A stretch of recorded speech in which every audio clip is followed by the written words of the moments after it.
Shooting সেরে বাড়ি ফিরে এই সুন্দরী বলিউড অভিনেত্রীদের বরাতে মিলত স্বামীর হাতে পিটুনি।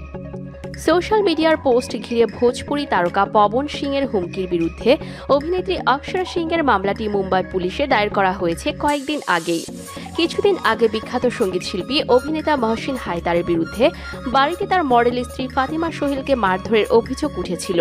তবে সত্যি কথা বলতে কি কেবল ভোজপুরি বা পাকিস্তানি চলচ্চিত্র জগতই নয়, বলিউড অভিনেত্রীদেরও তাদের স্বামীদের হাতে নির্যাতিত হতে হয়।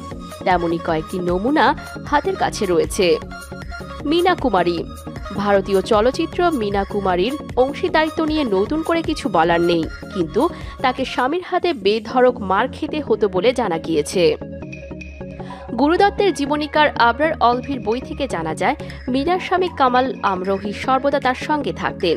শুটিংয়ের বাইরে মীনা কোনো পুরুষের সঙ্গে কথা বলবেন সেটাও তিনি স্থির করে দিতেন। তার নির্দেশের অন্যথা হলে ভাগ্যে জুটত মার, শুধু নিজে হাতে নয়, চাকরকে দিয়ে বউকে পেটাতেন কমল।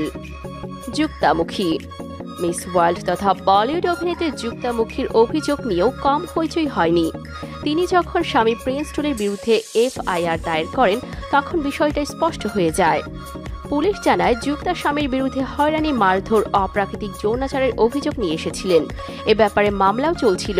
শেষমেশ দুজনের বিবাহ বিচ্ছেদ হয়ে যায়। শ্বেতা তিওয়ারি।